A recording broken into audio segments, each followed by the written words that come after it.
I have a mother who lives alone. Thinking about such a mother, I consulted my husband about wanting to live near my parents' house. I won't live near your parents' house. You should do with my parents. He rejected it with a single blow. He ignored other people's feelings and insisted only on his own opinion. It's like that. To overcome this unresolved feeling, what actions did I take? My name is Amelia, 30 years old. I live with my husband, David, and our 6-month-old son, Harry. My husband and I work at the same company. Although we are in different departments, we often collaborate on projects, and we have some common acquaintances. During our wedding, we were greatly blessed by our colleagues, and I myself was determined to be happy. Initially, the two of us lived in the apartment where my husband resided, but it was cramped, so we discussed moving. Since we wanted to have children eventually, we decided to move to a moderately spacious apartment, with the idea of considering whether to build our own home later on. While searching for properties on my smartphone, I casually spoke to my husband. You know, even if we have a child, I don't want to quit my job. In response to those words, my husband smiled and replied, Amelia, you really love your work. You can do whatever you like in that regard. But the desired area, the competition rate for nurseries seems quite high. When considering going back to work, we need to think about that aspect too. Well, yeah, I guess that's true. But we'll figure something out, right? David casually tinkered with his smartphone and murmured with apparent disinterest. To him, I proposed my long-held idea. You know, there's something I've been thinking about for a while. What is it? For the sake of any unforeseen circumstances, I want to live near my parents' house. Huh? Why? Well, you know, my father passed away a few years ago, and now it's just my mother, right? If something happens, I want to be able to rush over quickly. Your mother seems healthy. It's not something to worry about right now. That may be true for now. But thinking about when we have children, I think it would be better to have supportive people close by, I said. In response to that opinion, my husband gave a blatantly reluctant reaction. I will continue while hoping to get some understanding. If it's just the two of us raising the child, wouldn't it be quite challenging? If my mother lived nearby, it would be easier without burdening David. No, impossible. Huh, why? Well, if we lived near your parents' house, we would have to meet your mother frequently, right? It would be a hassle. That might be true, but I'll try my best not to inconvenience David. When we have a child, you won't be able to work temporarily, and we'll be living off my income, right? So, why should I have to be even more considerate? Well, that's...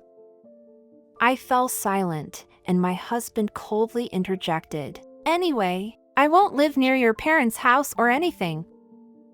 But, when you're pregnant, you won't be able to pay rent or living expenses, you know?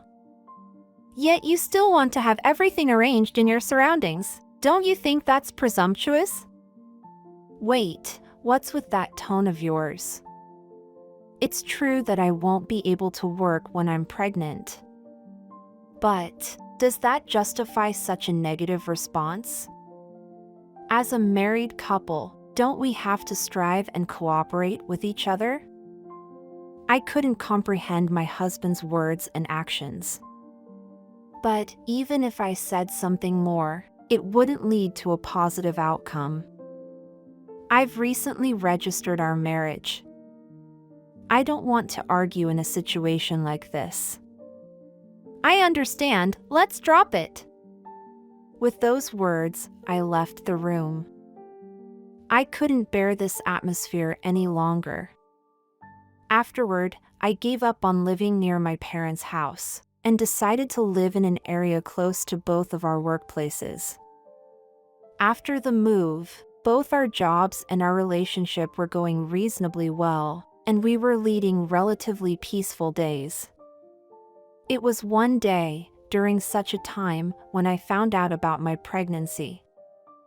Although I felt a bit guilty, because work was going smoothly, my child was still my top priority. Considering handover and other factors, I worked until the very last moment before maternity leave. Since entering maternity leave, I had more time for myself, and I started visiting my mother more frequently. Around this time, my husband was working late almost every day. If I gave birth like this, I would definitely have to handle childcare alone. However, since it's my first child, I have no experience with anything, and I have various worries. One day, while visiting my mother at my parents' house, I let slip my true feelings to her.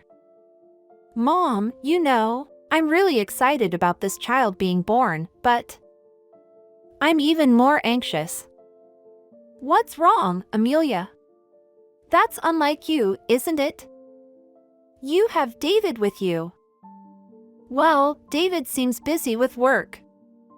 The other day, I asked him, could you take some parental leave, even just a little? He yelled at me, as a man, how could I do such a thing? As I explained, my voice trembled, and my mother looked worried. Seeing her like that, I decided to express my feelings clearly. Hey, Mom, when this child is born, would it be okay if I come back here for a while? Well, let me think. My mother tilted her head and contemplated for a while. At first, it might be tough, and it's a bit for me to come to your place every day, right? For me, it would be more helpful if Amelia comes to our house. Really? Is it okay for me to stay? Of course. I'm happy to be with my grandchild, and there's nothing more joyful than being able to support my daughter. Thank you, Mom.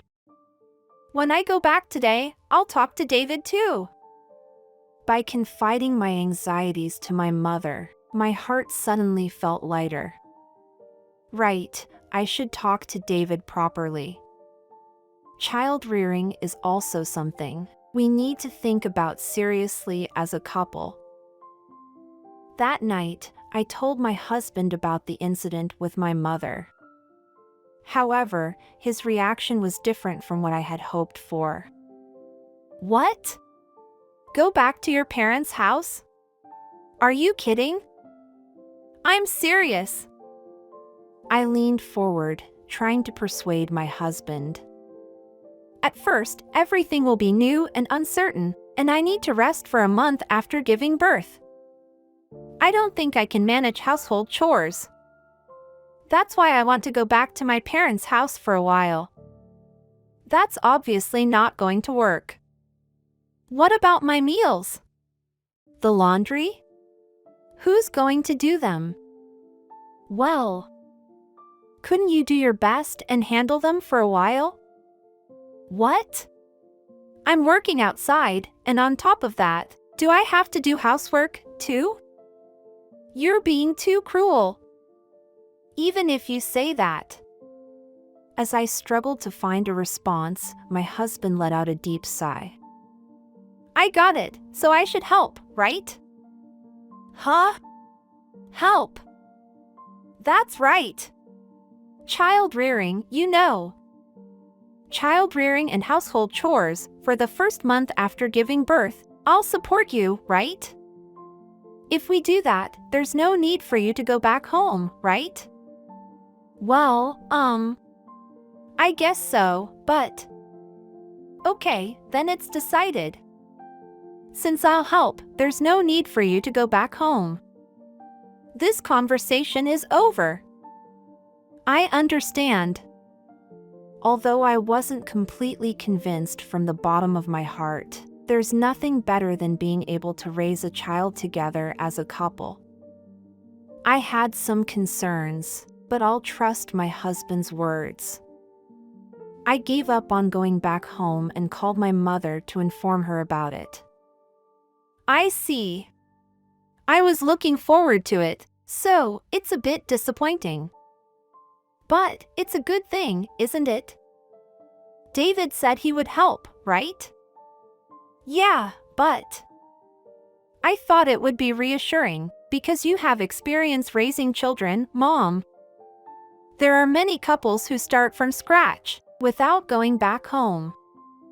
Since David will support you, both of you should do your best. Yeah, I understand. As I was about to hang up the phone, my mother stopped me. Oh, and what is it? If something happens, tell me right away, okay? I'll always be on Amelia's side. Mom. Thank you. First, I'll do my best with David. To avoid worrying my mother, I have to do my best. And so, I made up my mind to dedicate myself to raising our child with my husband. Several months later, our first son was safely born, and the whirlwind of child-rearing began. As promised, my husband cooperated to some extent. But that meant something like doing some light shopping on his way back from work, and taking out the garbage that I had gathered to the designated area. However, when it came to child rearing, my husband adamantly refused to get involved. He never even changed a diaper, let alone prepared a bottle of milk. I was also exhausted from the unfamiliarity of child rearing, so I didn't feel like complaining. And so, this kind of child-rearing life continued for about half a year. One evening, after putting my son to bed and returning to the living room, my husband arrived home. I'm home! Welcome back. I'll quickly make dinner, so please wait a bit. Huh? Right now? Couldn't you at least warm something up? You're so inefficient. There's no other choice, right? Harry just fell asleep. Even though it's been half a year, can't you even properly put him to bed? What? Never mind, I'll take a bath first. Make sure the food is ready by the time I'm out. Saying that, my husband left the room. What was that?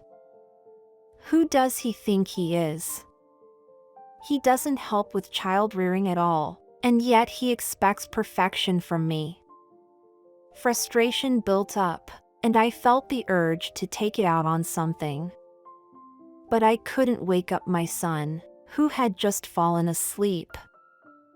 I held myself back. 30 minutes later. After getting out of the bath, my husband started eating dinner silently, without even saying bon appetit. As I was astonished by his attitude, "Oh, by the way, I have something to tell you," my husband called out to me. Something? What is it all of a sudden? Today, I received a call from my dad. Mom had a fall and her leg seems to be paralyzed. What? Your mother. According to my husband, his mother had a serious fall while out shopping with a friend, and she was taken to the hospital by an ambulance.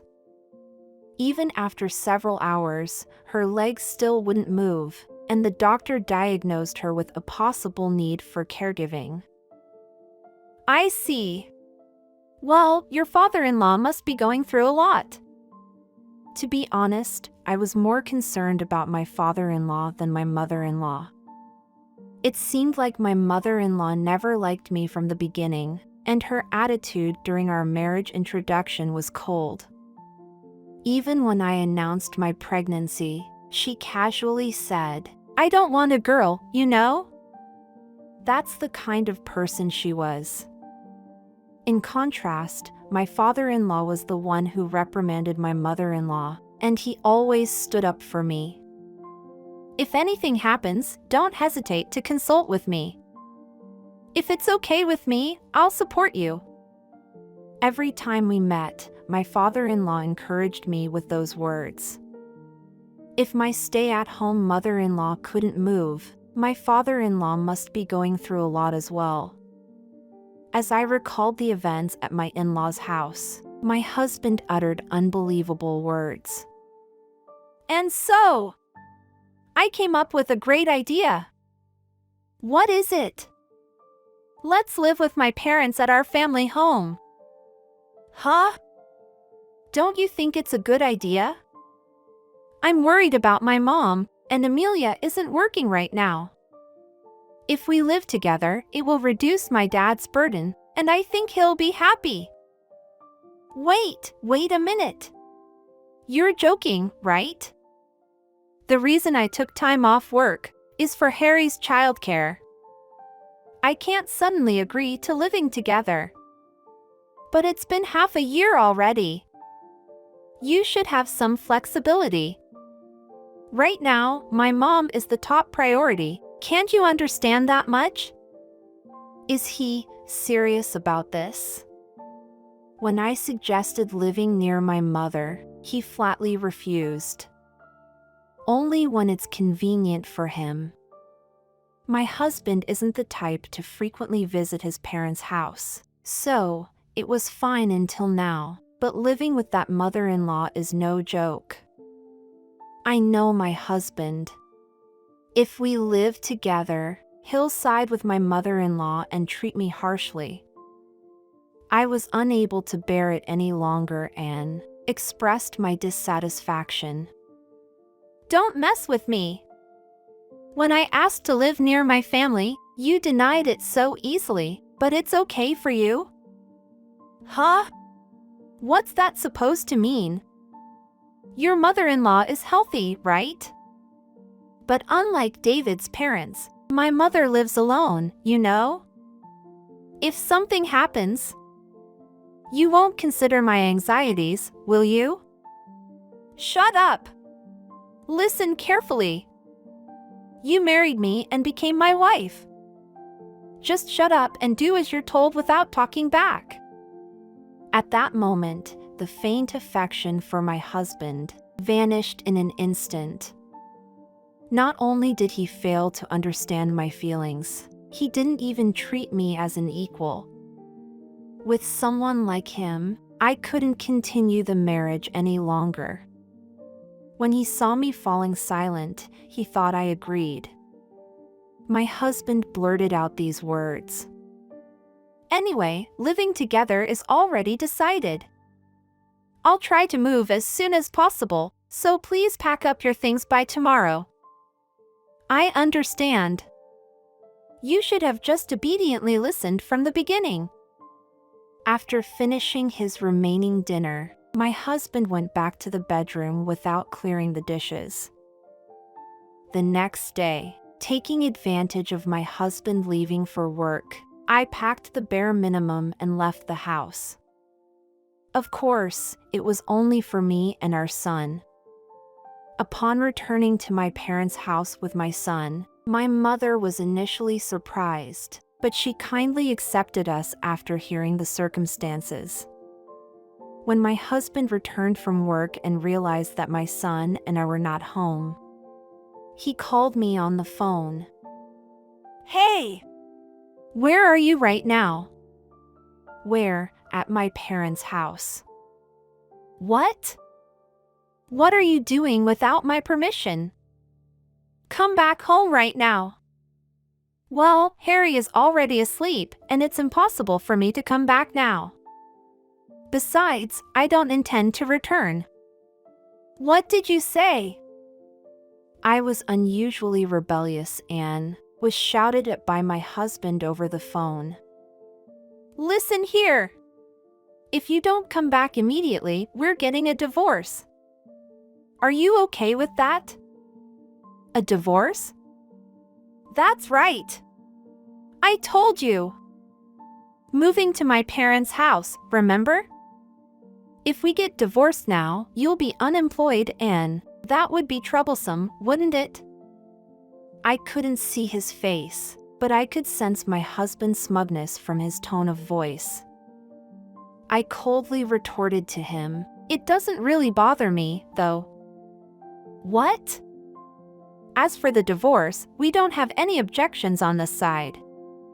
Send the divorce papers over here, will you?" "You... What are you saying? If we get divorced, you'll be the one in trouble, won't you?" If he uses an accusing tone, does he think I'll obey him? I was genuinely disgusted by my husband's shallow thinking. "If you're moving back to your parents' house, go ahead by yourself." "I'm not going." "What? Do you think such a thing would be allowed?" "I don't need your permission, because we're getting a divorce, you see."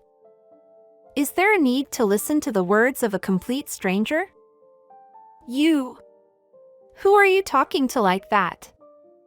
To my husband, who still looked down on me at this point, my patience reached its limit. "Enough! Who the hell do you think you are?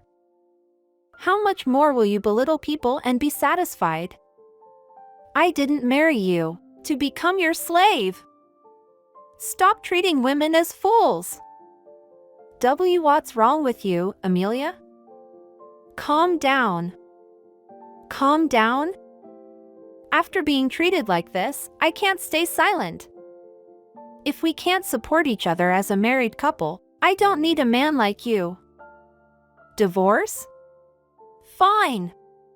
I'll gladly oblige. Live alone in your parents' house. Don't you dare involve me in this again." With that, I hung up the phone decisively. Despite the persistent phone calls from my husband afterwards, I ignored them all. And then, this time, I started receiving creepy Romeo emails from my husband. "Amelia, I can't live without you. We don't need to live together, please come back." "Understood, let's live with your mother at your parents' house as a family of 3. 1 month later, his Romeo emails abruptly stopped, and he agreed to the divorce without warning. All of this was thanks to my father-in-law. As a result of my husband complaining to my father-in-law about the situation, he ended up being scolded instead. "Listen, David, cohabitation is not something that should be unilaterally imposed." "But, Dad..." "Shut up! You should know more about the world. That's why your wife ran away from you. Pathetic." My father-in-law, who shouted at my husband, ordered him to sign the divorce papers. My husband doesn't seem to oppose his father, and, reluctantly, my husband agreed to the divorce. I submitted the divorce papers that were sent by mail, and finally became free from each other. Afterward, I received an apology from my father-in-law. "Amelia, I'm truly sorry. My idiotic son must have caused you trouble, right?" "It's okay, Father. It's already in the past. You, on the other hand, live your own life. Thank you for everything until now." I cannot thank my dutiful father-in-law enough. I owe my current situation to him. On the other hand, as for me, I'm working as a single mother and struggling with raising my son. With the help of my mother, I'm dedicating myself every day to gradually become a better mother.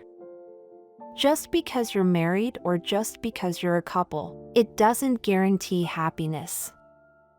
Even without a husband, just when having my beloved son and my mother by my side, I am perfectly happy.